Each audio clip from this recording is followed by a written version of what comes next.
Coming up on today's episode of the Video Marketing Toolkit. Like marketing, for example, you want to be talking, like you say, you're putting the person, the customer at the centre of it, just like you would normally put the funder sort of in the centre of it as well. So there's so many important aspects, I think, that you find from that writing that you can incorporate in videos, in your photography, in your social media strategy. And they're an opportunity to really scale or grow your business through increased revenue. So imagine bidding for a public sector contract.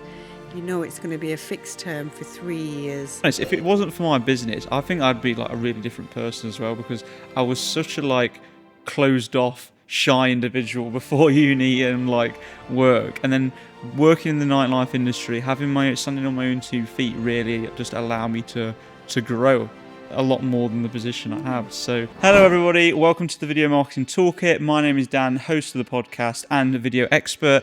I help people get in front of the camera and record videos for their businesses. This is the Video Marketing Toolkit, my own podcast where I interview industry experts and business owners, and we grab hints and tips about different industries, different areas of business, and give them to you guys so you can go out and use them in your own businesses at home.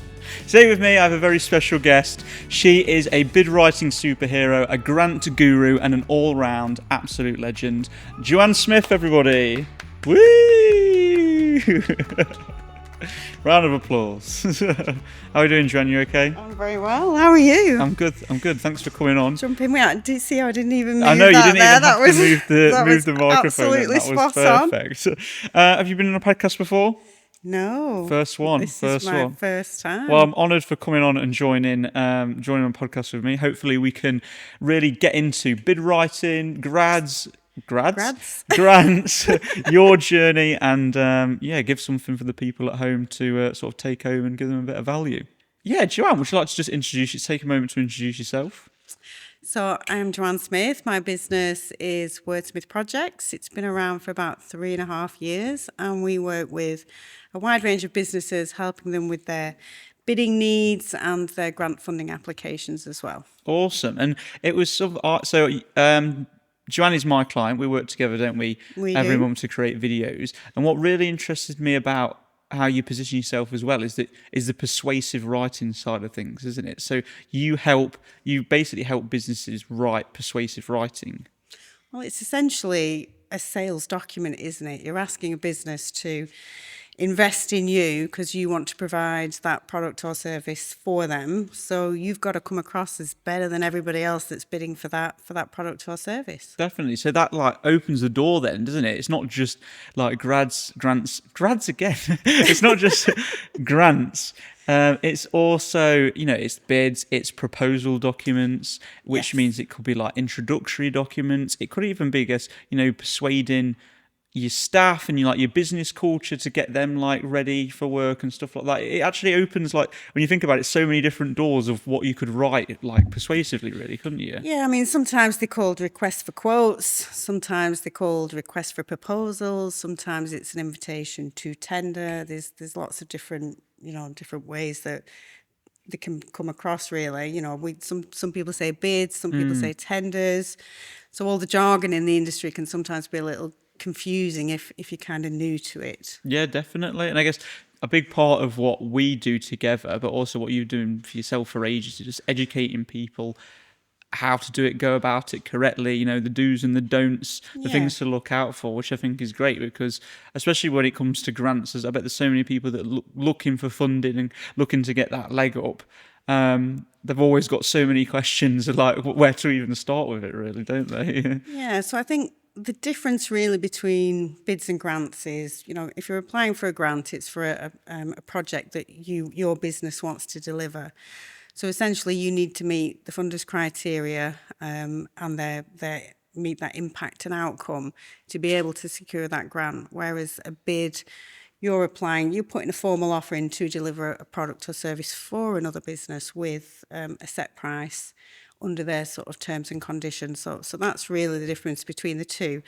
Both are fiercely competitive. Definitely. Very much so. So persuasion is key. And there are some things that you can do that can help give you a better chance of winning the bid or the grant. So, my first advice would always be understand what the buyer's pain points are.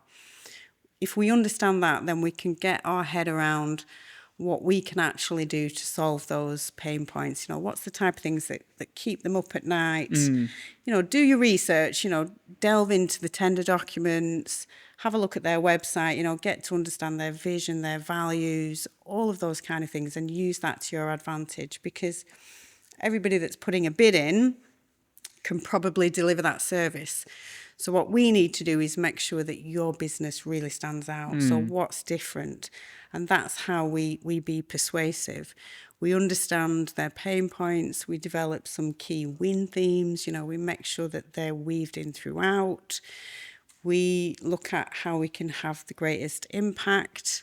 We use positive, definitive language, that gives the buyer confidence. We make sure the language is buyer focused. So we're talking about the benefit to them of working with us, and what is the added value? Think about the social value you can bring, innovation you can bring. So, how can you make it better, faster, smarter, cheaper, more efficient? That's the sort of thing that buyers are really looking for when you're putting in a bid. And I think it's so interesting because as a theoretical side of thing, you can take that theory and apply it to loads of other things in business as well. Like marketing, for example, you want to be talking, like you say, you're putting the person, the customer at the center of it, just like you would normally put for a bid, you would put the funder sort of in the center of it as well. So there's so many important aspects, I think, that you find from that writing that you can incorporate in videos, in your photography, in your social media strategy. And it applies to the much bigger picture in so many different ways. And I really want to dive into sort of bids and persuasive writing a little bit later. But first, I want to know, who is Joanne? Where did it all start for you? And what's your story, really? So were you always into writing and business? Is that something that you did at school, or did that come a little bit later on? So, yes, loved school. I know that most kids probably didn't love school, but I loved school, and English was my favourite subject. So books, reading, massive part of my life growing up, still is. And I think that's one of the things that's always made me a better writer, that I actually read a lot. Do you still read a lot now? I do, yeah. Perhaps not as much as I used to do when I was young, because I don't have the same amount of free time as I did. Time disappears. It does, especially when you're running your own business, as you know. So yeah, I think that definitely makes you a better writer if you read a lot. And from school, actually, I actually really wanted to be a journalist when I left school, but I can always remember my careers teacher at the time saying to me, "Oh, no, Joanne, you can't go into journalism. It's far too competitive in the UK and you need to do something else." So I didn't want to go to college when I left school. I wanted to work. I lived in a house with hundreds of siblings. not quite, but it felt that way. Felt like hundreds. So I got a job. And in my early career, I worked in the voluntary sector, and I was supporting community groups with applying for grants and project development. So I guess that's where the sort of writing started from. Okay, so in that role, you would help people apply for grants? Yes. Oh, that's brilliant. So really, that's like, it's not too far away from what you're actually doing now, is it? Especially with the stuff that we put out there together. It's like, it literally is exactly on the money, isn't it? And it was very, very rewarding. You imagine like your little neighbourhood watch group, and they wanted to apply for a little pot of money to do something within the community, and they got it. You know what I mean? It was just the best feeling in the world. The difficulty then, that type of role was very much a fixed term contract, because it was usually externally funded by a charity. So, I was constantly sort of hopping from one job to the next every couple of years, because the funding So it was never in the same council for a long period of time. It didn't have that job security with it. So I ended up working for a housing association as a contract manager in the repairs team, and then they were making quite a few frontline redundancies. So a friend of mine said, "Well, we're looking for a trainee bid manager at our place. Why don't you apply?" And I thought, well, I've never written a bid in my life. I wouldn't really know how to, but I went along for the interview. did a test, and then that's really where it all began. And that was 12 years ago now. Crazy. So I discovered that I was actually pretty good at it. So I stuck with it, really. And was there a lot of those transferable skills from what you learned at the council in the bid writing? 100%. Yes, just even skills from university, research, writing a dissertation. There was an enormous amount of transferable skills. Because you did go to university, actually, didn't you? I did, later in life. Yeah, so tell us a little bit about that. So when I was in the voluntary sector, I did climb the ladder, and I ended up in a quite senior role in a community network in Accrington, up north. And this is before or after, that you started writing bids? Before. So this was just when you were still in the charity sector, sort of? Yes. That area, okay. Yes. That would have been just 2004. So decided I was 27 years old, decided that was the time to start a family. So I had a daughter at that point. I was on maternity leave. But what I realised was I didn't actually want to leave it with anyone else and go back to work full time. Working in the community, the hours were generally, you go to meetings in the evening when community groups got together, and it just wasn't really, I didn't want to go back to it. So I took voluntary redundancy, and I had a few years off work and stayed at home. Now, the challenge there is it's very difficult sometimes when you have a period of time off to go back into a senior role. Sort of you had to explain why you're away and things like that, and like those gaps in the CVs. We won't get into sort of the ins and outs of it, but I think it's much harder for women when you've had longer than 5 years out of work to go back into the same sort of senior level that you were at. So I pretty much had to start again, because I didn't want to work full time either at this stage, because my daughter was still quite young. So really, there was probably 8 years where I was working below my skill level, and then I wanted to go back to work full time, needed to earn more. So the jobs that I wanted to apply for, you had to have a degree. Now, I'd already done a high national certificate at college when I did my apprenticeship, so that counted towards the module. So I only actually needed to do 18 months at university to top it up to a BA honours. So that was really cool. I didn't need to do the full degree. You'd already done like a year and a half then, effectively. Yeah. And all you had to do is get that extra year and a half. I think I had to do 6 modules, which was over sort of 18 months, because I had to do it at night school. So I graduated with a first class honours. I got 8 to 9% for my dissertation, which was that's awesome. Just absolutely amazing. I think I got something similar around that exact score as well, actually.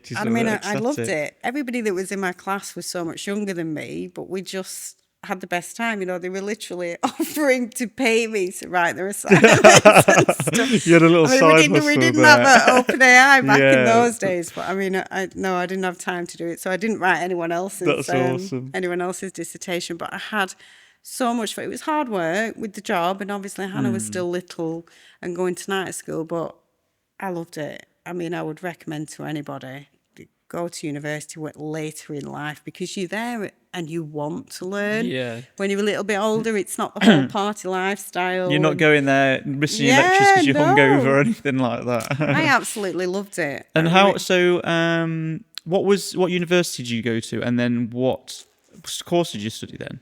So I went to the University of Central Lancashire, and even better, I worked in Burnley College at the time in the apprenticeship department part-time, and UCLan actually opened sort of a subdivision in Burnley College, so it was like literally I could finish work and then jump straight into university and then go home. That's brilliant. Yeah, it was like handy. Perfect. Yeah, so that worked really well.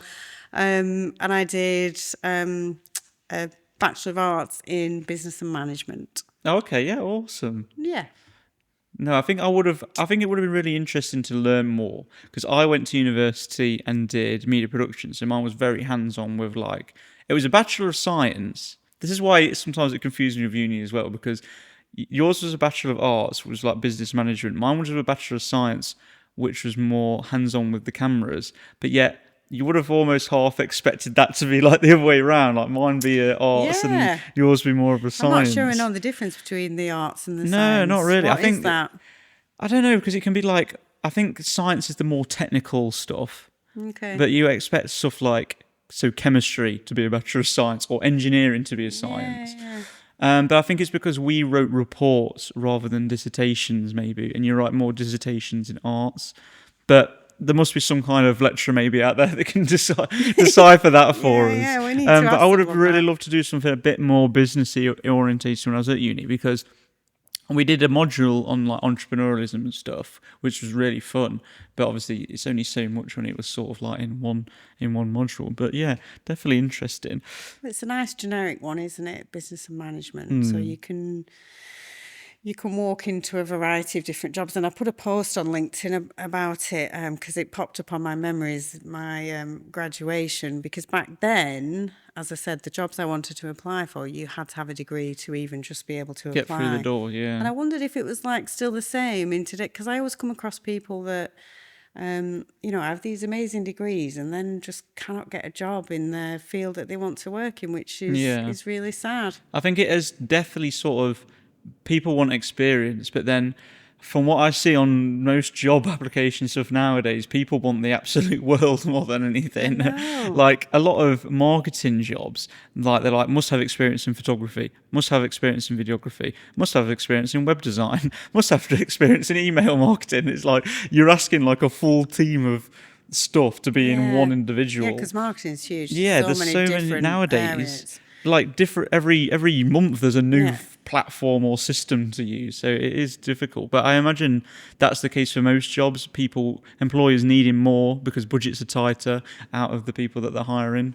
So I think it can be a bit like that in bids. Bids and marketing are often grouped together. So some of the corporate businesses that I've worked with have a bids and marketing manager. Oh, really? They tie in my it mind, together? They are completely niche roles and completely separate. Because if you put me in charge of bids, I have no idea what I'll be doing.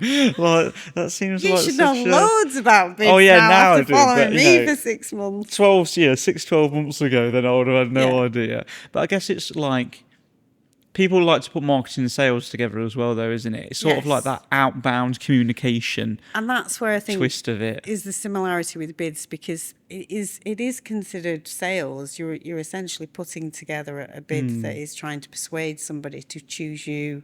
So it is sort of salesy in one sense, but it's not as well. And I think I've worked for companies before where business development managers wrote the bids, and you could always tell the difference between a bid writer that had written the bid and a business development manager. The business development manager would always have a tendency to talk about themselves, the business, it's all about me, we're the best, whereas you're not going to win a bid because it's not about you.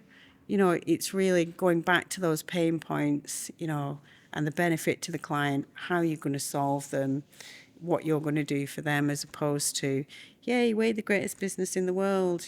Anybody can say that. There's nothing that backs that up, really. You've got to back that up with evidence always. You can say that in a bid as long as you say, and here is the proof.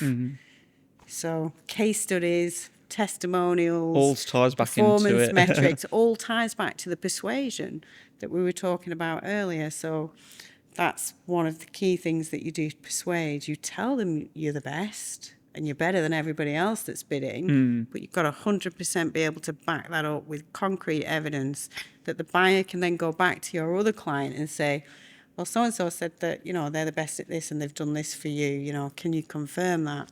So they could be like, "Yep, they're amazing. The evidence is here." Lie. You can't lie either. It's a bit like when somebody asks if you'll give them a job reference.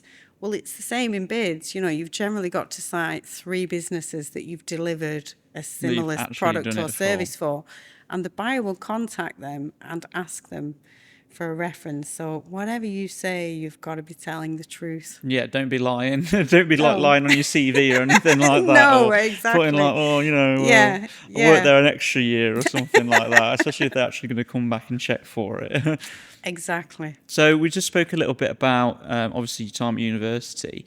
where did sort of corporate bid writing then come to you? How did you find that? How long were you in that sort of setting for? So probably about 8 years. So I was a trainee for 12 months and picked it up pretty quickly. I worked for two big corporate facilities management companies in the UK, massive multi-million pound businesses and eventually sort of progressed up to the head of bids in the last one that I Wow. worked for. So had a team of writers, really good company to work for, but unfortunately, horrible boss. And that's really where the self-employed journey began. I'd been thinking about it for a while. Wasn't really brave enough to do it. There was always a reason why, you stepping away from the comfort of a regular salary and the security of a job it's a pretty big decision to make for Definitely. anybody, It's really. not easy just to go, No. I'm out of here, sort of thing, is Yeah. it? And then the year of COVID, I had to keep working that year. My boss put the team on leave, and it was a horrible, horrible year. And at the end of it, he just kind of said to me, that wasn't good enough. And yeah, I'd kind of flogged myself to death for a year. His attitude was very much, well, where are you going to go? You can't go out, so you might as well work 7 days a week. And then at the end of it, to sort of, be berated like that, I thought, you know what, I'm done. So that was sort of That's horrible. the There's no way to be switch treated that was at all. flicked, and I quit. Good on you. I know. Good on you for doing that. Probably the most liberating and Yeah, just scariest being thing I've like, ever done in my life. But, I'm out of here. yeah. No, and I yeah. love that and I think it is a big. Sometimes you have to take those leaps, right? You have to take those risks, and especially, it's really great to hear when people are put in those horrible situations and they take back control for themselves, because it's just like you don't live to work. Do you know what I mean? We're here to live our own lives, and work is a substitute to that sort of thing. It's part of that, yes, but we're not here to just serve and be an employee to someone else.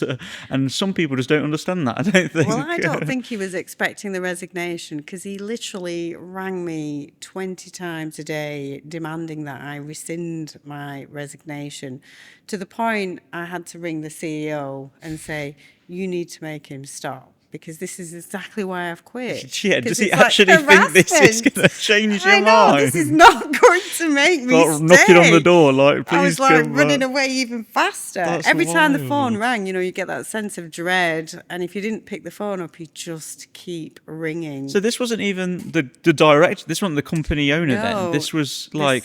This was the sales director. So he was in charge of the bid team and the sales team. And, I still have PTSD. So the sound that plays on Teams when somebody's ringing you on Teams? Whenever that sound comes on, it's like this horrible memory of... Because if you didn't pick your phone up, he'd ring you on Teams. If you didn't answer the Teams, he'd ring you on WhatsApp. I mean, he would literally... Like a crazy ex almost. I know! It was so horrible. Wild. But I know, I definitely feel the same. I have names. For me, it's certain names, certain individuals. It just like springs to mind, and it's like, is it that person? Or it's like, and it just reminds you of certain situations. But it can be. Workplaces are, especially when you work hard and you dedicate yourself to something, it's horrible to be treated in ways like that, especially when you're so passionate about something. Well, that's it. And I think I put up with it for a long time because it was just the norm. But the year of COVID, I think, was just it tipped me over the edge, really, because I did literally work 7 days a week. And then at the end of it, it was just like, yeah, that's not good enough, Joanne. You could have done better. And I was just like, oh, my. And I bet he was just, going through the motions, because I bet he was panicking because you were leaving. And I bet if you were obviously all he'd had, it was putting, he was just scared and not, doing his job correctly, was he really? Treat people how you want people to treat you, Yeah, isn't definitely. it? If you're nice to people, people will always go the extra mile for you. And I will always go the extra mile for anybody. But, only if you treat me with respect and as I would treat anybody else. Yeah, definitely. So, well, it's his loss, but your gain. I know. So here we are, 3.5 years down the line. successful? Can I call myself a successful business owner after 3.5 years? I think you can call yourself a successful business owner after 6 months. I Okay. think if you take the opportunity and run for it, and you're in a better position than you were before, I think that's successful. Because successful is like, it's subjective, right? Yeah. Your success is going to be somewhat completely different to someone else's. Well, it's like when I first met you. So you'd only been in business for a year, I think, but I didn't know that at the time. And then when it came up in conversation somewhere, and I was like, "Oh my God, you've only been in business a year. You didn't come across as somebody that was sort of new to all of this. You had a confidence about you that was like No, I you've been doing appreciate it that. forever." Because I guess because I did have my business before as well, didn't I? Which was before COVID, what so I sort of built at uni, so I kind of knew how to talk to clients, I guess, and like talk with people and communicate. Because to be honest, if it wasn't for my business, I think I'd be like a really different person as well. Because I was such a like closed off, shy individual before uni and like work, and then working in the nightlife industry, standing on my own 2 feet really just allowed me to grow a lot more than the position I have. So yeah, I picked up a few bits along the way, so it's for definitely you. helping me now with this new version of the business as well. But no, I appreciate that, definitely. Good for you. So wordsmith, Yes. this is it. This is, So can I just say something about the name? Because I quite often get mistaken for a copywriter because of the name wordsmith. So when I set the business up, originally I was just working for other bid consultancies and associate. I had no intention really of going out there and sort of marketing my business and gaining my own clients. But after 12 months, I wanted to do that. I felt I could offer a better service, really. So when I originally chose the name, I thought, well, what do I call the business? There were all sorts of biddy type names out there, and I didn't want it to be a biddy type name because obviously I do grants as well and other little bits and pieces, training. yeah. So I thought, well, I'm essentially a project manager. I work with words, and my surname is Smith. I mean, So it just works perfectly. it works. Yeah. That's Wordsmith Projects was born. And I think it works even better when you look at it from the idea of, you're not a bid writer, you're not just a grant writer, rather than selling the sizzle and being like, you persuade people for a living. That's what you do. You help businesses persuade other businesses and other people. And then the wordsmith actually fits even better. Yeah. Maybe it should be like silver tongue words or something. Silver tongue Joanne or something. There's an honesty and integrity as well. So, for example, I had a discovery call with a potential client this morning that's never done a bid before. A bid has cropped up that he can totally do in terms of deliver the service. It's within his sweet spot, but he's never done a public sector bid before. But this bid is huge. There's 3 lots. Each lot is 10,000 words for the technical questions. Then there's an additional security questionnaire, which also has to be completed for each lot, which is 60 questions per. So it's a massive bid, and it's got a 3-week turnaround. So, and it's an open procedure, which means it's open to everybody. So everybody's going to bid for it. So I said to this gentleman this morning that, I just want to be open and honest with you because this is going to be a huge resource for you to pull this together. And it's your first one. So I just kind of want to put that out there, really, because bringing that realism back to it. Almost, it's not going to.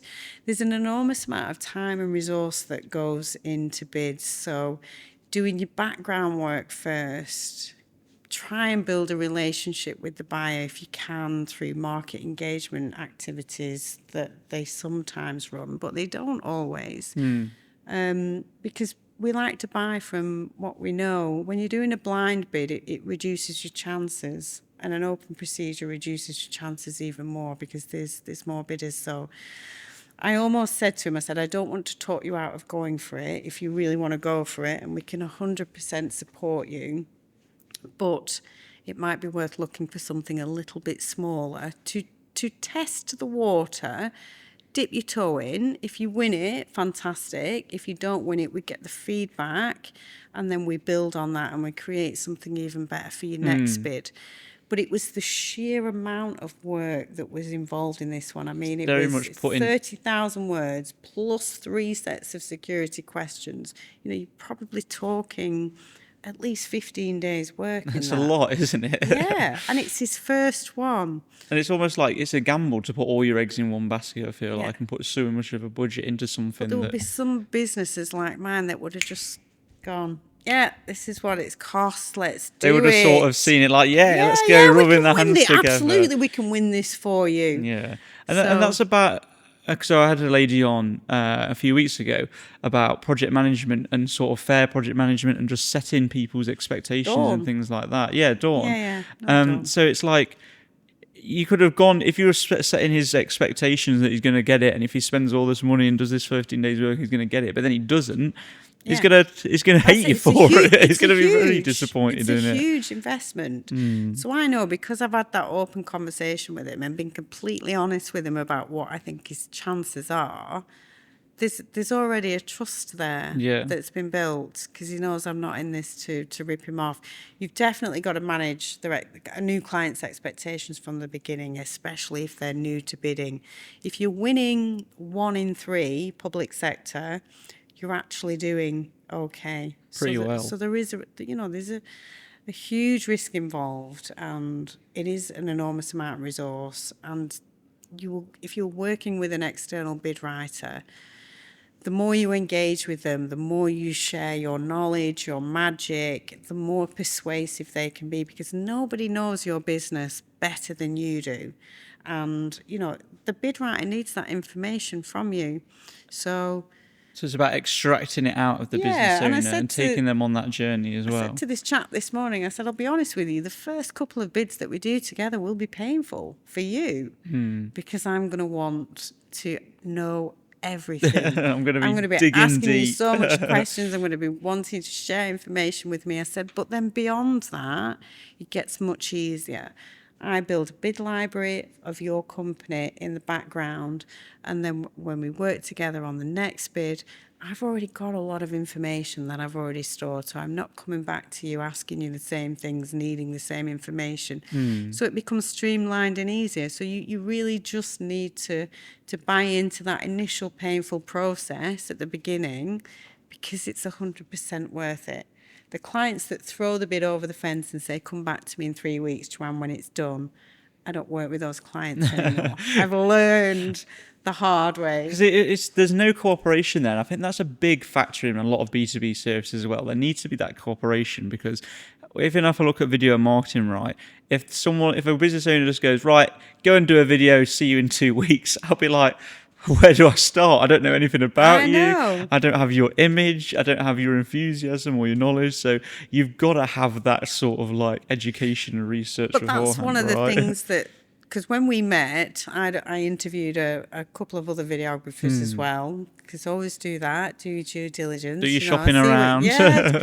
And the thing that really struck me about you, and essentially why you won my business, was you'd clearly done your research. So you probably didn't know anything about bids before you spoke to me. No, yeah. You'd gone out there, you'd looked at, what bidding is, you'd looked at my competitors and what they're doing, and you came to me with ideas.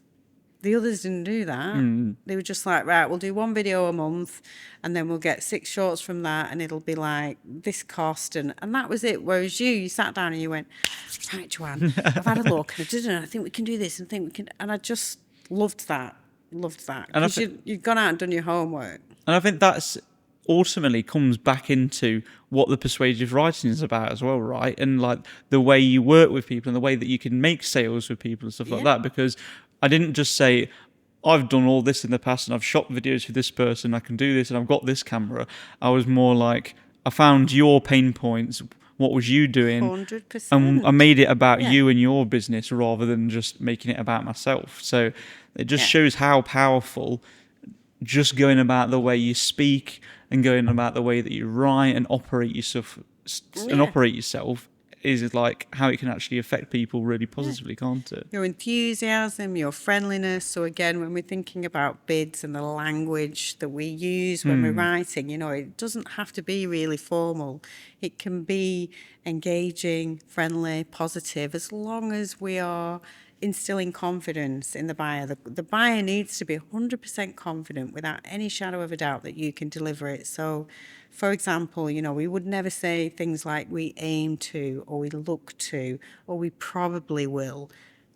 What does that even mean? Probably, will we, won't we? I think if someone in the So, proposal said to me something about, yeah, oh yeah, we'll do probably do this. that Well, for you. are you? Okay, Well, exactly. Yeah. So, Well, what am I paying for then if you're probably going to do it? Like, I know. Well, exactly. So, I mean, but that marketing has been a huge pain point for me because again, when I set the business up, I didn't need to do any marketing. I worked for the bid consultancies and they just gave the work to me. Yeah. When I decided to go out on my own, it was like, holy shit, I've got to market the business. I've got to get visible. And I genuinely didn't really know what to do. And even 3.5 years in, it still feels overwhelming to me, does marketing, Yeah. because I've always got different people saying to me, well, you should be doing this, you should be doing that. No, you need to be writing this content. Don't ever post the same content. Don't do this, don't. And I'm like, oh my God, somebody just tell me what to do. It's a lot. It is Make it so simple. much.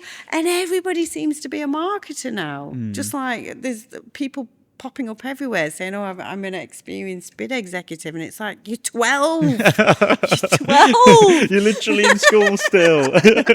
How are you still? How is this it? Like, what are you doing? So, You're so I mean, right though, because like there's so many like marketing for one has become an industry that has become really accessible, but it's such a flexible industry in that there is no right or wrong answer, right? Because it's Yes. about psychology, it's about how people think, but there is no one silver bullet that just works. You have to sort of go from previous experience and use that as a point of reference, really.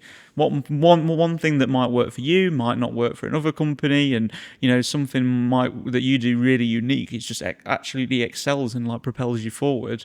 Whereas you try that game with another place and it just flops. So it's really such a difficult industry. There is no right or wrong answer, really. And that's what makes it so frustrating, isn't it? Because as a bid writer, for me, I'm very sort of process, methodology, and it doesn't feel like it is. It's like that in marketing. It's almost like you've got to try different things to see what works, and yeah, it's hard. Probably been the single, but I mean, working with you has definitely made it easier for me.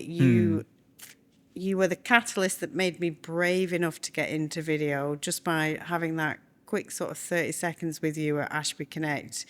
Gave me the confidence that I needed, because I'd wanted to do video for ages, but I kept putting it off. I kept making excuses and thinking, oh my God, I'm from Burnley, I've got a northern accent, everybody's going to think I sound really stupid. And there is always that pressure if you think, well, what if I look like a fool? What if I get it wrong? And, you know, what will everybody think? And you've just got to put that out of your mind, because I think in the age of AI, where everything is AI images, everything is suddenly very perfect, I think people want to see realism, rawness, authenticity. Yeah, I think they do want to see that. So, I think authenticity is my top favourite word of 2025. Yeah. I think I must say it all the time, but it's so true. People want realness and raw.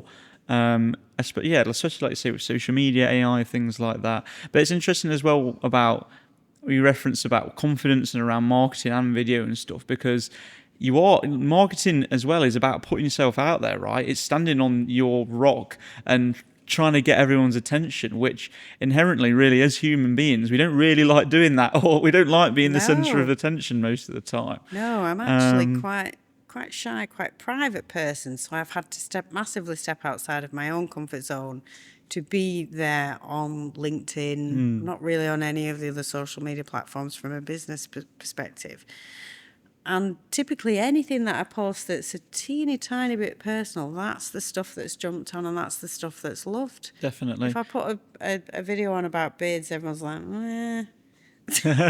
Like interesting, but Bit no, maybe boring. not near it. It's okay. And it kind of depends, like your audience as well, like putting it out to the right audience. Because like LinkedIn, for example, you want to, and it is an entertainment platform, right? People go on LinkedIn to procrastinate 9 times out of 10. So Yeah. they want to be kept on there. They want to see fun stuff. Maybe if they're really into bids as well, they'll see a video about bids. But I guess it's just thinking about where content goes. And how do you nurture people along that journey as well? Yeah, I mean, LinkedIn has worked for me, is working for me. I do get leads through LinkedIn. So, typically from people that don't engage on my posts at all, which Yeah. suggests, the lurkers, there are people watching. I find that so much as well, because there's so many people that will say to me, they'll go like, "Oh, I see your stuff on LinkedIn all the time." I was, "Oh, that's great." And I'm like, "I've not seen you like or engage a single Not post." everybody does. It's the So scrollers when they're killing 10 minutes making a cup of yeah, coffee or... so it's hard to know sometimes how to put it against those KPIs and Yes. see exactly who's going on it. But yeah, I think it's just getting stuff out Consistency, there, isn't it? being It consistent, is getting it just... out there really. And just keep showing up, even if nobody's engaging, because somebody's watching. Somebody is watching. And sometimes it's like, do you really need 100 odd people watching it, or do you just need that one specific exactly. person to see it? Yeah. And it's a bit of trial and error, but we definitely get there in the right direction in the end. Yes. And I think just sharing someone's story is really powerful. I think Yeah. it doesn't even have to be like the craziest production in the world. It doesn't have to be loads of editing or loads of buzzwords around bids and marketing and all that. I think just sharing someone's story is really powerful, and people like to come back and know more and more about someone's journey and what they're up to and things like that. Yeah, I agree. Especially when you're a small business owner like me and you, we're like sort of one-man band really, aren't we? So we are the face of our brand. We have to do everything. So people want to see that face. So yes, I mean, that's a very good point. You've got to learn how to be an accountant. You've got to learn how to do sales. You've got to learn how to fix your IT. There's no IT support when your keyboard stops marketing. working. And sometimes, I don't know if it's the same for you, but sometimes it's incredibly lonely. Yeah, definitely. Running a business by yourself. Because even like close friends and family, because they're not business owners, they just don't understand it. And right, if you're in the same office, right, you can have your moan and to your workmates around you, but it's like, who can I explain it who will properly understand it? And people do try, and they are like really good at being as supportive as possible. Don't get me wrong, but you know in yourself when someone isn't really grasping the whole situation, sort of thing. Yeah. Because I was having a conversation with my friend Amy the other day, and I hadn't seen her in ages. She's set up her own business as well. And there were so many topics of conversation that we got onto that I was like, wow, this is like, you don't actually talk about this on the day to day because people just don't get it. No, I know. So like, yeah, it is interesting, definitely. It is. So going back to bids again, I just really wanted to get the scale of what bids can do for people almost. So like, obviously you mentioned that having 1 out of 3 public sector bids is actually a really good thing, right? So like, what are the scale of these bids? How can they change people's lives? How can they really have a positive effect on people?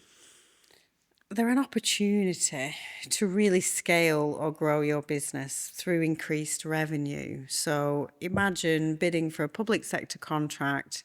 It's going to be a fixed term for 3 years. There is generally an option to extend those contracts beyond for a further 24 months to 2 years.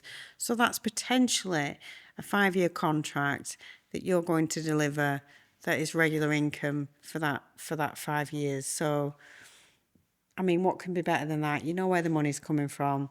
You don't have to chase any other sales.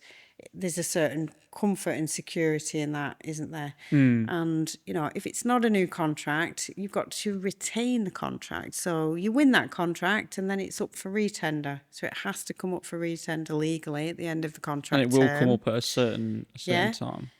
If you've done a good job at the end of the 3 years, they can legally just re-award it to you for another 2 years, or they might put it out to tender if there's an appetite for change. So retaining work as in you will know retaining an existing client is far easier than going out and finding a new client. Yeah. So, when you win that work, you've got to do a good job. You've got to have a good relationship with the buyer, maintain that communication.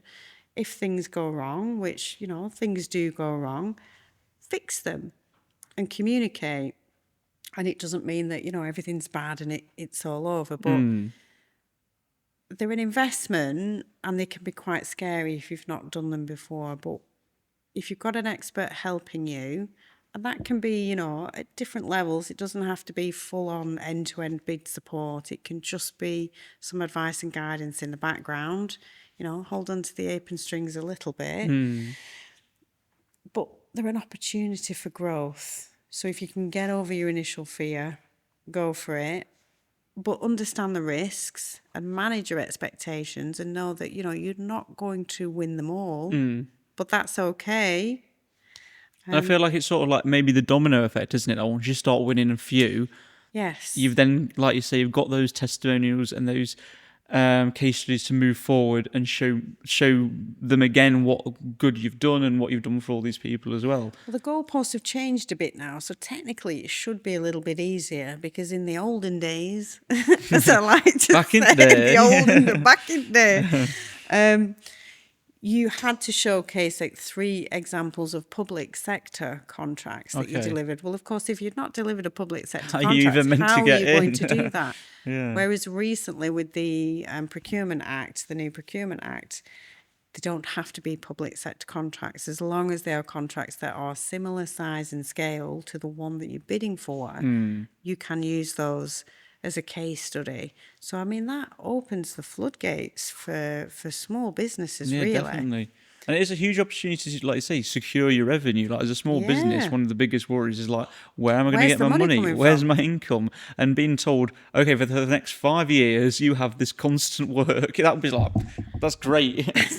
Without knocking all the studio down. I love that you've got Video Marketing Toolkit on here. Have you not seen? Yeah, these are pretty new, to be fair. These are my little... That's awesome. I bet you could just picture your own wordsmith one on there, couldn't you? I know. But yeah, I got these done all recently, and I made them myself as well. Did you? Because stickers. Have you stuck them on? Yeah, if you want to get them printed, it's literally like 60-70 quid just for like a small plastic square. I'm like, no, I'll buy a £10 blank one and stick a label on it. Like that's the easiest way of doing it.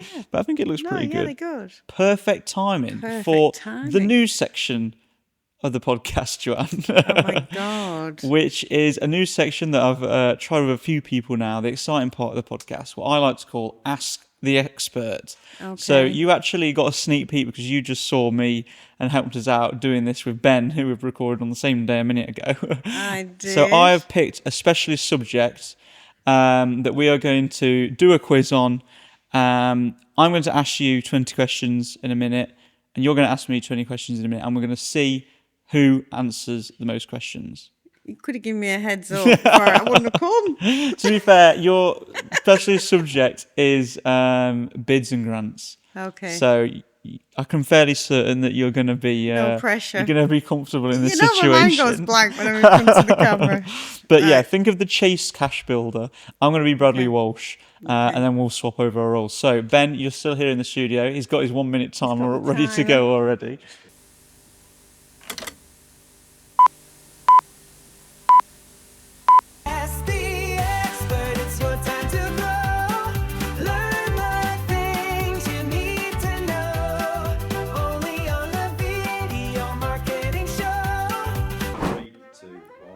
So what does RFP stand for in procurement? Request for proposal. Yeah. What's the name of the UK government's main portal for public sector tenders? Find a tender. Contracts Finder? It was. That's the one in the olden days. It's just changed AI, to Find there a we Tender. Go. What document outlines exactly what a buyer wants a supplier to deliver? Specification. Yep. In grant applications, what is typically required to show how funding will be spent? A project breakdown. Yep. What does MEET stand for in public procurement evaluation? Most economically advantageous tender. Yep. What type of tender process allows any supplier to submit a bid? Open procedure. What's the term for asking a buyer a question before submitting your tender?